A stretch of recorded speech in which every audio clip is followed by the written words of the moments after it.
Welcome back, man, to another great episode of Comedians in Bed. And as always, I have another great guest here for you. Now, my next guest, man, me and this one, man, we were on a show together and I loved her energy. As always, from people from Detroit, what up, though?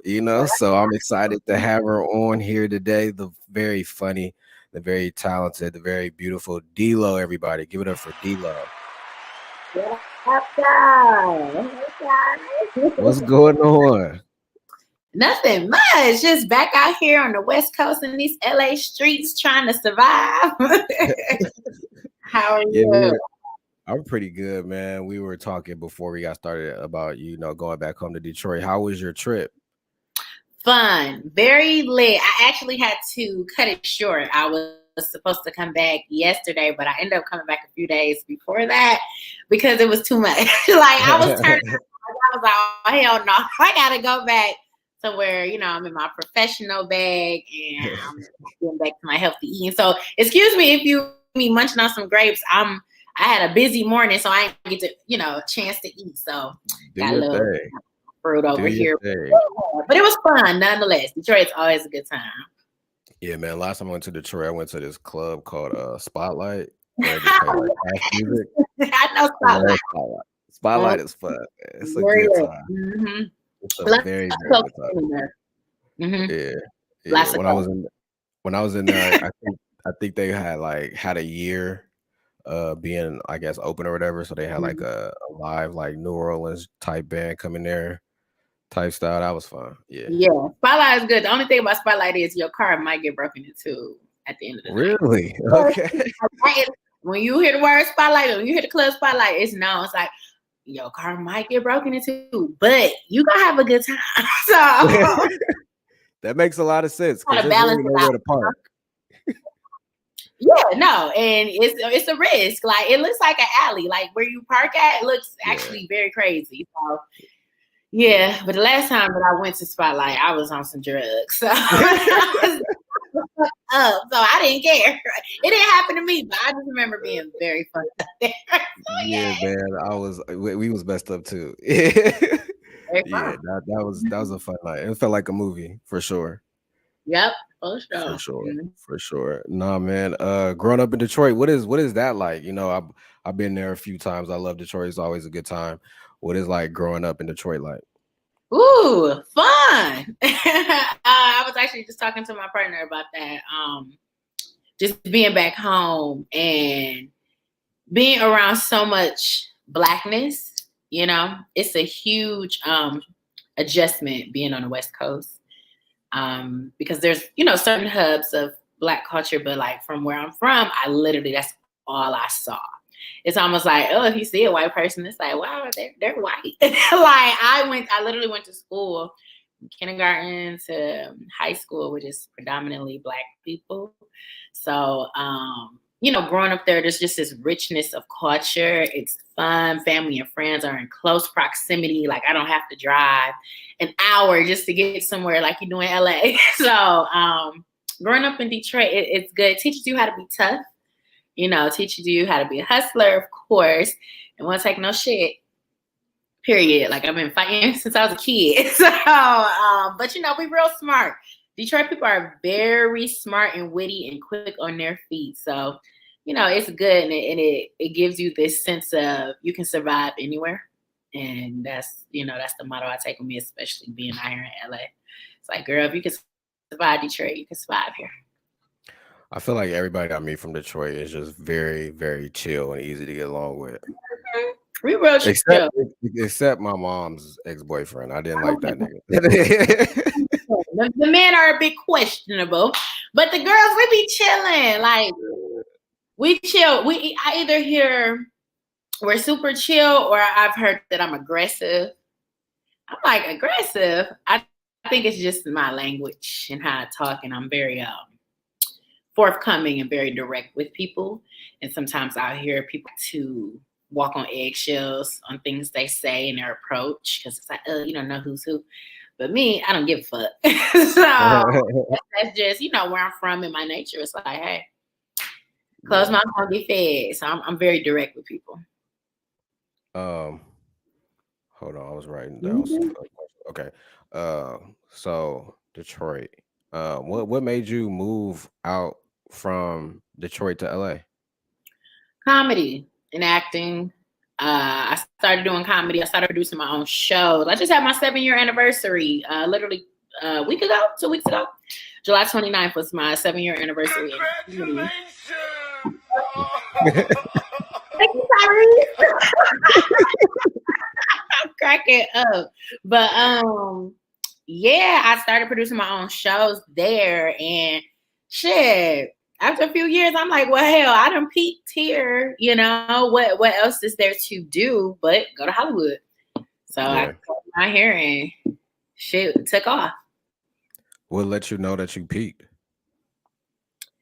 When the last show I did, we had to close the door at like 450 people. There was still a line of at least like 100 people outside. I was like, okay, I think we're good. And that was a common thing, though. That was normal for me. So it was just like, I could keep doing this here. Yeah. But I want to challenge myself. And I'm so glad I did, because coming out here, I basically had to start from scratch. It wasn't that instant, like, local fame that I had back home. Out here, it's just like, okay, who are you? Sign up for this open mic. We don't know you. So, yeah, it's humbling. I'm glad I moved. How was that experience? Because now you got to start all over again. And you got a bigger city where you might feel like you got to prove yourself, or if you feel worthy enough to be there. Like, how was that experience starting all over again? It was a transition for sure. Hold on, I got this cherry pit in my mouth. I want to get it out. I ate a grape. I want to eat a cherry and be all sweet. Anyway, so, like, girl, why are you doing this? You are talking right now. I'm a little blow too, so I'm hungry. It was a lot at first because I wasn't necessarily expecting that. I thought I was going to come out here and just hit the ground running. And some people do. But for me, it took some adjusting and getting used to. And I got out here January of 2019. So I had that 1 year, and then COVID hit the following year. So it was like comedy clubs literally were closed. I would never forget. It was like March, just say like 5th, 2020. I went to a comedy club doing open mic.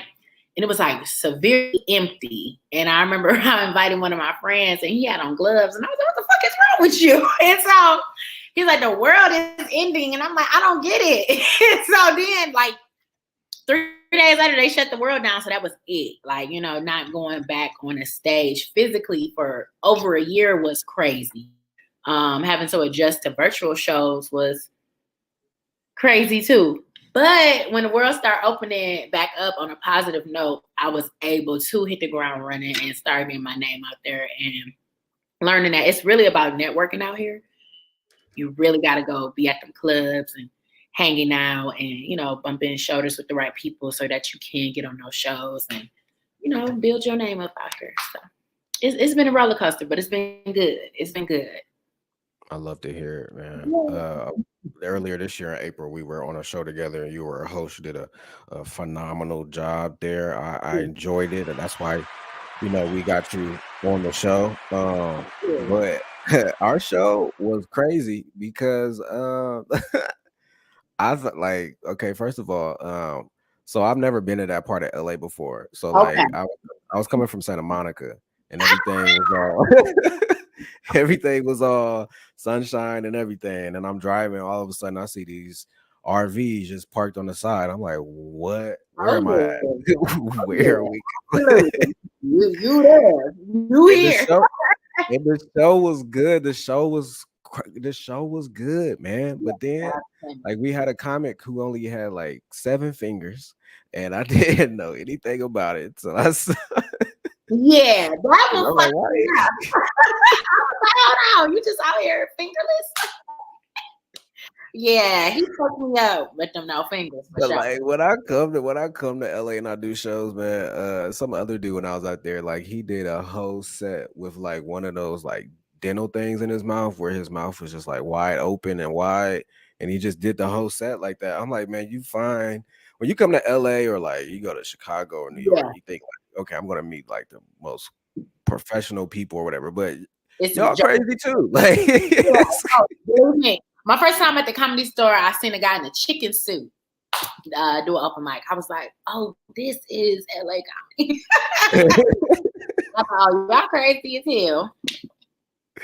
yeah, man, it's definitely different. How was your I seen you just did a show at the Comedy Store. How was that experience like? Oh, it was awesome. I was just talking about Nichelle and just how dope she is as a booker and just a Black woman doing her thing at the legendary Comedy Store, and how uplifting she is to up and coming comics. It was amazing. You know, I did my motherfucking thing, set that stage on fire. The room was so good. Like, I would say that was one of the greatest like times I've had. Not just saying because I was on the show, but the crowd there, it was packed, but everyone was so attentive to each comic that went up. So it just was a vibe in there. Everybody was there to laugh. So that was like really dope. That was a plus, you know what I'm saying? So it was a great show. I'm excited to be going back soon, hopefully. So yes. What is that experience like when you get in front of like a real audience, you know what I'm saying? And they're really paying attention. Do you feel more comfortable? Do you feel more loose? Like how do you feel when you get in front of those audiences? I feel like I got them. You know what I'm saying? And I think what helps is just my overall look. And people are already like, okay, what the fuck she about to talk about? You know what I'm saying? So when you do feel that energy of people are locked in, it's like, okay, this is your moment. It's kind of do or die. So make sure that these jokes are hitting, that, each punchline is landing, and that you're intentional about your story. Because at the end of the day, this is my story. So this is what I want them to be able to walk away and remember. But like, oh, I remember that girl from Detroit. They may not remember my name, but they can say the joke. When she talked about the airplane joke with Missy Elliott, something. You know what I'm saying? So just making sure I got their full attention and doing my fucking thing while I got that 10 to 12 minutes, you know? Yeah, yeah, yeah. Mhm. Are you when you're up there, are you representing because you are you love exactly, you know what I'm saying, like who you are and Yeah. everything. And that's one of the things I love about you. You got like this energy of like I don't give a fuck, like and I love that. So when you go up there, are you representing you or are you just representing like Black women? Like when you go up there, who are you like doing it for? Yeah, I do this for the ladies, for real. I do this for Black women who can resonate with my story. Black women who may look like me, who may sound like me, dress like me, come from where I come from. Like just Black women as a whole. Like we have to stick in this shit together. Comedy is already a male-dominated field. So when I go up there, yes, I stick my chest out. One of the greatest things that somebody ever told me, and I just be all over the place when I'm talking, but Go this ahead. back in. This girl told me a few years ago, like, because when I started performing, I used to kind of be a little more soft and delicate. And I did a show, this was in Detroit, and she came to me afterwards. She's a friend of mine. She was like, next time you perform, you need to put some fucking bass in your voice. And I swear, like ever since then, I go up with that confidence. And I'm glad a woman told me that. And she didn't tell me that on no man shit. She told me that on some be a confident, strong Black woman, because that's who you fucking are. So yeah, when I go up on stage, it's for the bitches like me. Yeah. I love to hear it. I Bing love to hear bang. it. I was late on that. But It's what who's like who's okay. like your your influences? Who got you into comedy and then also on the back end of that, like how did you know that you were funny? Mm. So, who got me into comedy? I would say growing up, watching a lot of people on TV like Queen Latifah, Monique, of course, even women like Missy Elliott. Even though she's not a comic, I loved what the fuck Missy was doing, and I knew that at a young age. I'm like, I know when I grow up, I want to be an entertainer. I didn't even know if it was rapping or singing. I tell people that all the time. Like, I knew I wanted to grow up and be something because I was just so mesmerized by her and just all of her shit, the visuals, the sound, and it gave like hope for a little black girl like me who was dark skinned and chubby and big lips but eccentric, you know what I'm saying? A happy person. It's like, damn, okay, I can be like that. I can do this shit. And, as I got older, I found my funny, which is it's my natural personality, but like I finally honed in on it. So it's like, oh, okay, well, this is probably what you were meant to do. This is God's calling. And I felt it, he tugged me in the right direction for the comedy shit, believe me. But I've been like this my whole life. People been telling me, oh, you should be a comic, blah, blah, blah. But yeah, people like Queen Latifah, Monique, some more, Dale Givens, shit, Lonnie Love. There's so many Black influential women that really have motivated me to be where I am today. I love Missy growing up. I'm not really sure if she contributed to my love for big women because I feel like all women in my family are kind of big. So okay, you from the Midwest, right? You from Ohio? Yeah, but here's the thing. Because we're from the South for real. We just so we all thick. Yeah, but like Columbus, man, it's like I tell people it's the number one spot for like fast food joints. So like try their new stuff. So there's nothing but big women here. They don't want to admit it, but they big. And it's like just embrace it, Embrace it. So when I see plus size women getting opportunities, I love it because it's like y'all shouldn't be overlooked and y'all are beautiful and y'all hilarious as heck to me. One of my favorite comics is Dominique, who's a plus size woman. Yes, I love Dominique so much. So yeah. Absolutely. Yes. Hey, shout out to you. Okay.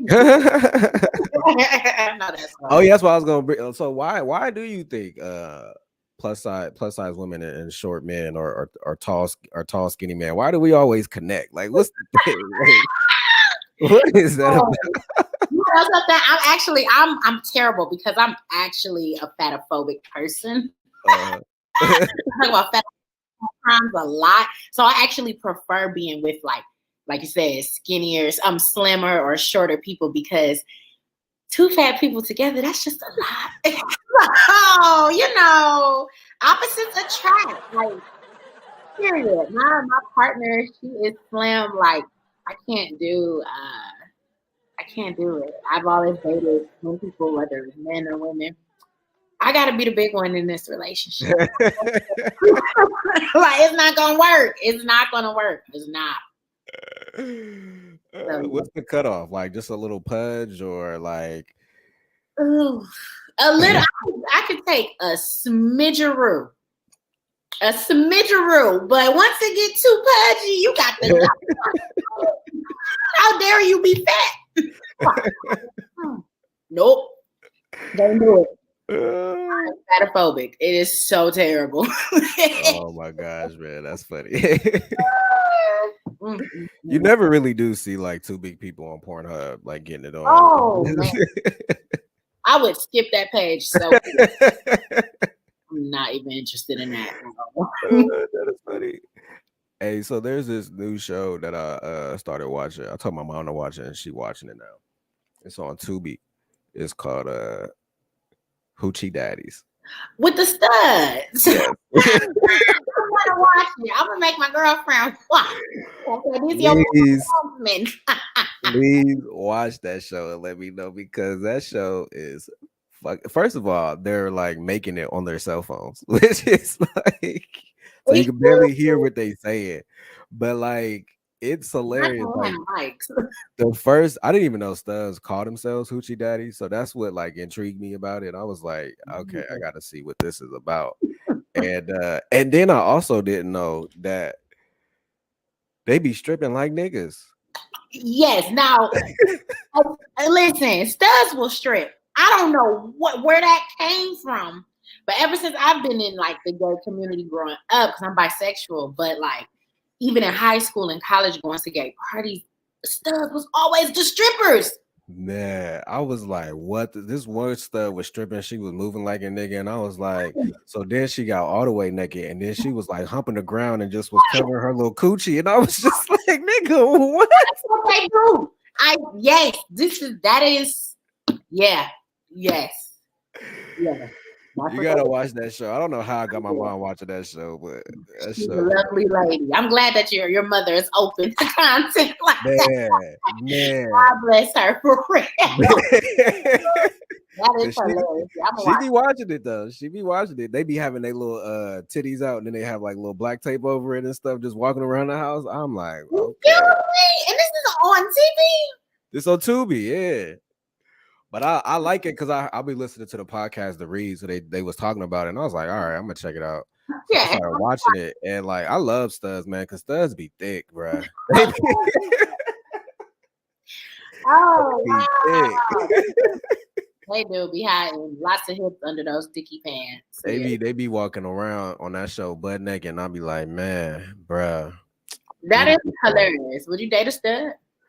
Would I date a stud? I don't think I could date a stud. Why not?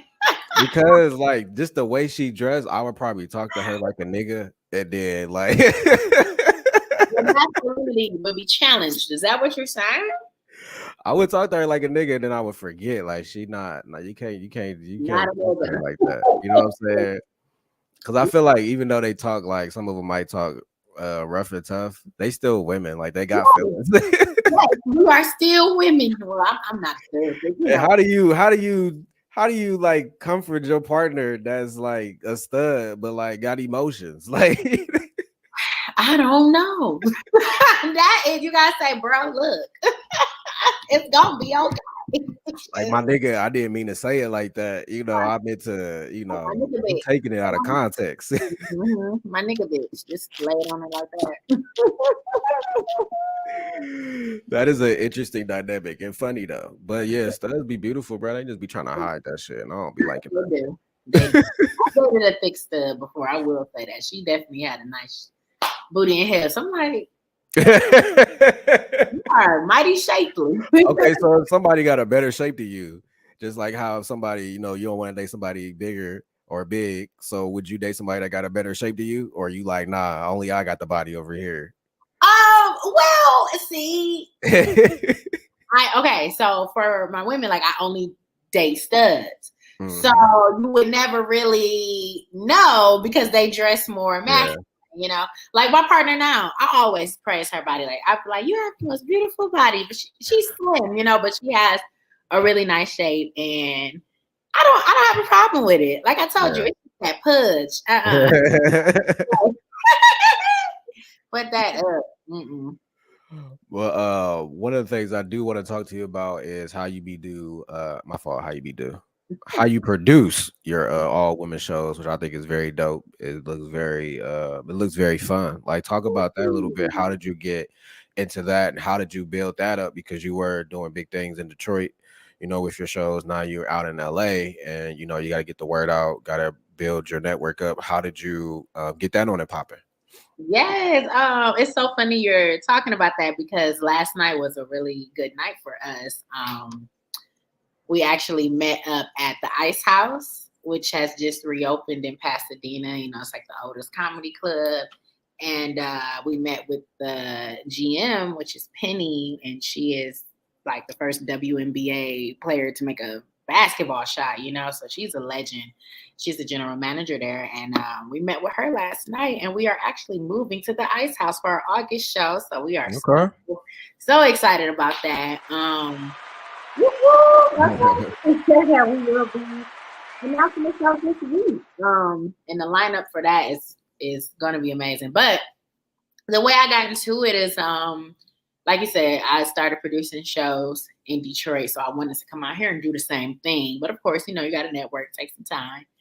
And I tried to do like a few DELO and Friends show, I call one show like Somewhere on Melrose, but there was something missing just for me personally. Like the shows were always great. The comics was always great. But for me, I was like, there's something that's just not like catching, you know what I'm saying? Like, well, what is the goodness of this? Like, why are you producing these shows? Are you doing it just to say, fuck it, I produced a show? Are you going to be intentional about it? And so I had to take a step back and I'm like, what do you want as a Black female comic? And I was like, I'll tell myself, I'm like, I want to see more Black women ran shows. And then I'm like, bitch, do that. So I band up with my two co-producers, Brittany Dixon and Asani Crowell, and we have really hit the ground running. We started producing our shows back in April. We started off at Los Globos, which is on Sunset in Silver Lake. And we've been taking off ever since. We just had Shantae Wayans as our headliner for the last show, and now it's amazing. So it's been really good. It's just been a great opportunity to give women a platform to, safely do their material and feel good about it. Yeah, I did see that you had Shantae. I really like her. She's very funny. When I saw that, I was very happy for you. Like, how did you build it up? You know what I'm saying? You're not from LA.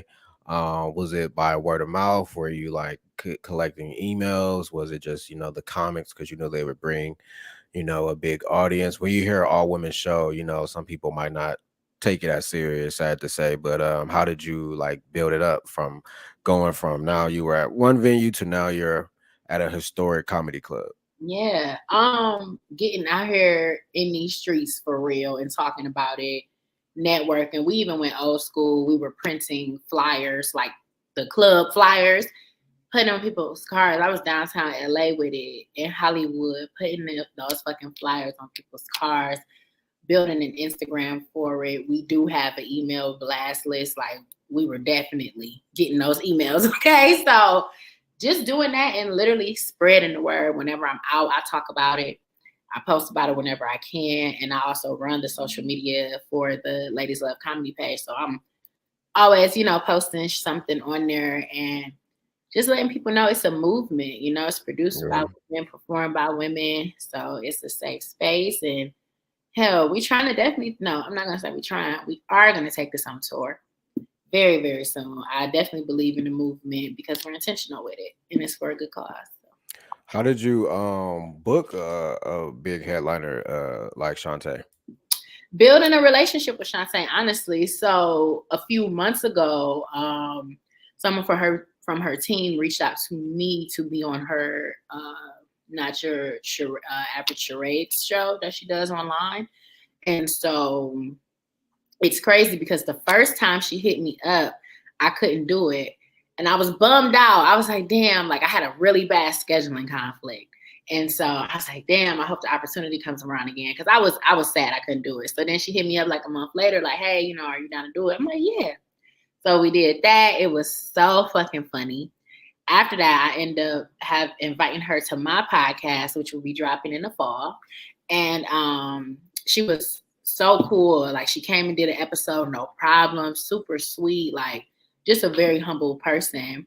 So then we stayed in contact from there, and I actually went to her show. She invited me to her show at the Ice House. Mm-hmm. And so I brought my friend Brittany with me, who's also the co-producer on Ladies Love Comedy.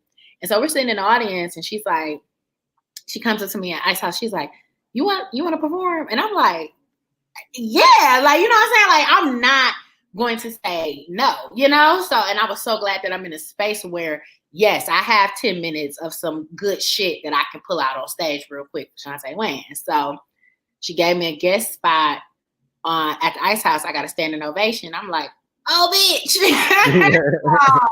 So, from there, we just, continue, check in. How you doing? Hey, I got the show, Ladies Love Comedy. We want to have you on as the headliner. How can we get you on it? She's like, yeah, for sure. Super down. Super cool. So how it seems like, as you mentioned earlier, building those relationships are important. It seemed like it happened organically for you, which is something that I love because I feel like sometimes people just be a little too pressed, and that make me a little nervous. Yes. Especially being out here, because I see it with my own eyes, because being at this comedy club, anybody comes in there, all the stars, and I see a lot of dick sucking from men. I ain't gonna lie. I be like, breathe, like y'all more pressed than the bitches these days. Like, what's going on? Like, Christiana, niggas press too much. They really do. I'll be like, really? So, yeah, it's a lot of that out here. But I'm the type, I always remind myself, at the end of the day, these people are human, just like me. You may got a few more dollars and credits than me, but at the end of the day, we all gotta die. Why would I dick suck you? That's crazy. So I'm not saying people weird for like taking pictures afterwards, but I'm not. If I just did a show with you and I don't personally know you, I don't care who you are. I'm not gonna ask for a picture. Like unless the club be like, come take a picture. Like I'm not. Unless it happens organically, Yeah, yeah, okay. But yeah. nobody taking pictures. Because what does the fucking picture really mean? What are we really doing here? Okay, we took a picture, and now your caption all deep like, met my hero. We about to go film 10 shows together. No, you're not. You don't even know you. I know. I hate when they do that shit. A picture worth 1,000 words, 1,000 lies. Just killed the stage with so and so, man. You know, we lit it up this weekend. We No, you didn't. Get out of here. Yeah, people be lying. So I be feeling like people need the picture to validate what they did. And it's like just live in the moment. Just have fun. Like let this be a memory. Like, you that's know. what I've been doing a lot. I've actually been doing that a lot. I've been trying to not feel bad because I used to be so into the whole content and posting shit. But as of late, I just been like, girl, these are precious moments that you have to cherish. You don't need 500 people cherishing it for you. Cherish it yourself, you know? Yeah, that's what I've been doing, trying to just live more in the moment. I guess me being a 90s baby, I kind of miss it. Like, I miss the days where we didn't know all the secrets about celebrities because some of them motherfuckers are weird. Very strange. Yeah, for sure. I'm a 90s baby as well. And I'll be like, we are exposed to a little bit too much. So, yeah. So when you are out and about, how do you go about picking which comic you're gonna, book for one of your shows? It doesn't seem like this is just a, go up there, do whatever you want type show. It seems like it's a privilege to be on it. So how do you pick the comics that you want? Well, we definitely we want to make it a space for all the ladies. So like we literally have a list of comics that we just are like pulling from, but making sure they align with the type of comic that's also on the show. So, we have some more raunchier comics, some more laid back comics. You know what I'm saying? There's different type of comedy. So we really just try to make sure that we align the comics in the right way. But I want to say, like, we give this opportunity to everybody. Like, if you funny, come get on our stage. You know what I'm saying? We're very professional. We pay our comics. We make sure it's about an experience and not just that 10 minutes that you're on stage. We want to make sure you're good from the parking lot until the time that you leave and beyond, So we love that feedback. We always get great feedback from our shows. And that's what makes me happy because that's how I feel about my shows in Detroit. People always rave about how much fun they had. And that's what it's about. It's like life is too short to be out here not having fun at a fucking comedy show. Right. How do you go about how like the rate? You don't gotta tell us, but like the rate of how you're gonna pay your comics. Cause some people might be trying to put together a show and they might wanna I wanna pay 100 for the headliner and stuff. But realistically, like if you only got $20 and it's 20, then you only got 20. You know what I'm saying? So how do you go about picking the rate for how you're gonna pay the comics that are on the show? Yeah. That's the good and bad about being out here. Being paid as a comedian is funny. Like you could just damn well do the biggest show of the year for yourself in front of 200 people, and you really might only walk away with $25. But that's the name of the game out here, and I'm not saying we pay $25. That's not what we do. We cherish our comics, but it's really about respect and just knowing that, damn, at least pay this person for their gas, at least to cover their parking, because comedy is a slow grind. Niggas is not out here getting paid $500 every time they hit the stage. It's unheard of. You really might only be walking away with that 20 ball or 15, maybe 50. And that's just the next. Okay. But we respect our ladies and we try to at least make sure, hey, want to make sure parking is covered, drinks, something, gas. Like we ain't trying to have you just walk out the house for $10. So yeah. Trying to make it make sense, Yeah, I like that. What is the end goal for your show? And what I mean by that is like what's a venue that you get there, you like, this is it? Like this is it, and it's gonna make our home, or have you already found, your home? Shit, I mean, I love to take Ladies Love Comedy to Madison Square Garden, Little Caesars Arena, MetLife, Sophie Stadium. Like we're going big. You know what I'm saying? The limit does not exist. I'm never going to be one of those people that's small talk myself. We're going big. We're going hard, and we've already been proving ourselves just within these short few months of what we're doing. We're professional, we're intentional, and we do this out of love. You know what I'm saying? We're not competing with anybody. Like we're really just trying to do this shit for women. So No, I love it. I never really thought about that, but now that you said it, those comedy shows, they do go on tour and they do hit up different arenas, and you see like a whole different lineup. So that's what you're saying. You want the end goal to be absolutely. okay. Yeah, I've never seen one like that before, where it's an all lady lineup. So that would be hella dope. Yeah. Yeah, that would be nice. That would be hella nice. And why is it important to have more than one talent? You are a producer, you're a comic, you act. I'm pretty sure you're a writer as well. I'll say all comics are writers. How has having more than one talent helped you in your ultimate goal of what your dream is? It's important because they all mesh together at the end of the day. Literally. Like me being a writer translate well to me being on stage because my material is authentic. I took my time to think about it. I got the intro, punchline, outro down pack. So even when I'm writing scripts, because I write scripts for YouTubers, I'm actually got to edit one as soon as I get off of here that I have to. Oh no, okay, sorry, somebody's calling me. Actually, it plays a big part. It keeps me, quick on my feet, learning how to be more structural, more organized, and just more patient with things. And it goes into me being a producer and an actress. Like it literally falls all under the same umbrella because comedy at the end of the day, to a certain extent, you are acting. Like sometimes niggas do not know. I just had to cuss my partner out 5 minutes before I walked in here and damn near, lost my mind. But now I'm on the stage having to put on this performance for people. So it's all in the same. Acting, writing, producing. Ooh, that thing is hard when you arguing and you got to go on stage. It is very rough. I had to show at the Laugh Factory and that shit happened. I was like, really? I'm like, this gonna happen right before but I did great. That show was awesome. Everybody, you get off the stage, everybody like, oh, you did so good. But the whole time, like in my head, I was thinking about what I'm gonna say to her when I get off. Like that fucked up.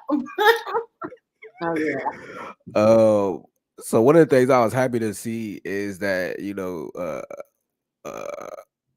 you went back home, and one of the things you did when you went back home was you went to go see Beyonce. Man, how was that concert? You see how my face just light up when that's how it was. That really, I've been dreaming about it ever since I left. Like I'm so pressed that she's having 3 shows here in LA in September. I'm going to one. Like I'm doing this again, and I'm going again because that lady, she's not real. that is the alien that we're talking about. Like phenomenal. I mean, that was a show. Like she really shows you how to fucking do it. Like ain't nobody like her. Yeah, it's nobody like her.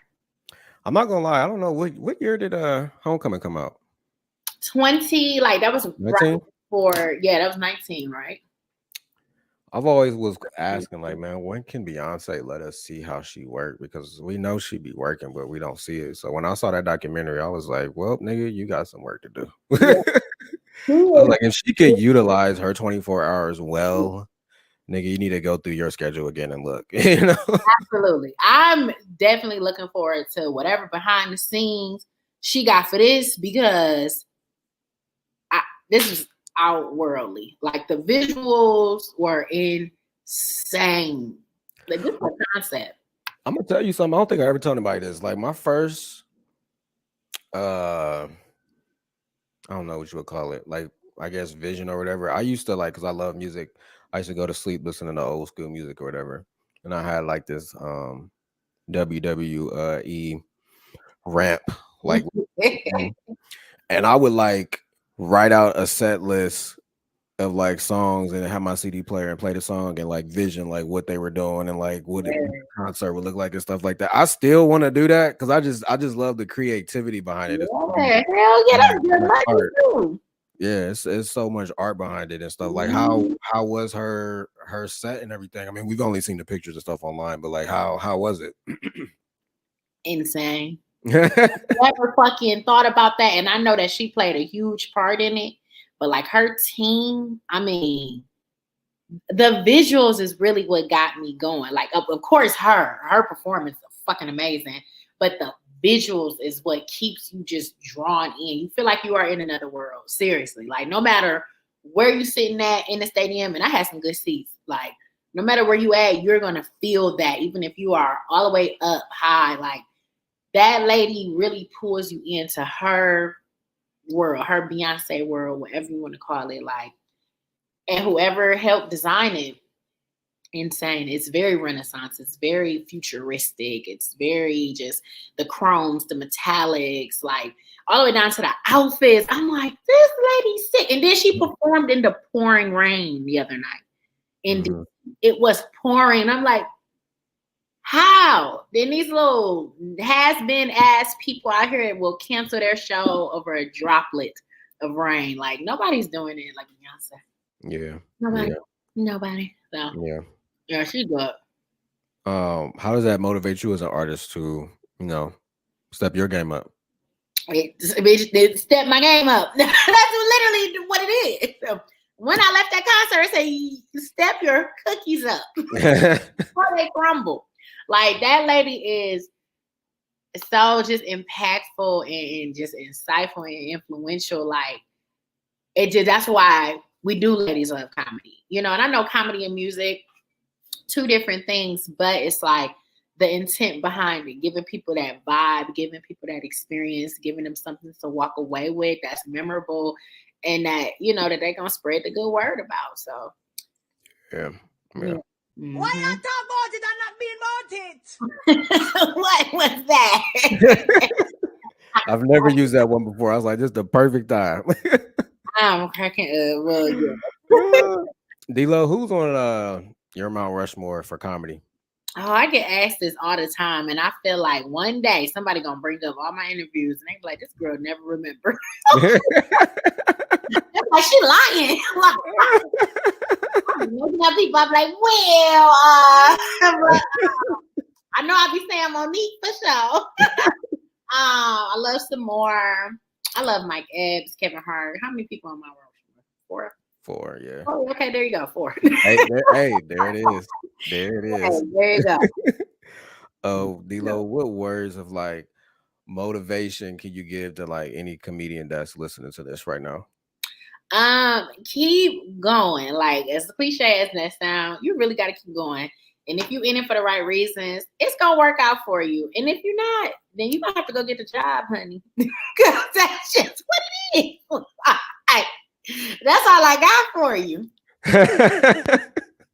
Message. DELO, tell people why they should listen to Comedians in Bed. Oh, because it's such a fun show. You are really a great host. We had a real good time. My cheeks hurt from smiling and laughing. This was very engaging and not just one of those boring podcasts. This is very fun. And I like the little cats on the side of it. Everybody be clowning me for the cats. They be like, what's up with the cats? I was like, well, my girl got a cat, so it's growing on me. I personally don't like cats in my home, but I like the cats. They had a nice effect. It shows that you care. Yeah, man. The one in the black do-rag, that's Kiki. The one in the yellow, that's Greg. Okay.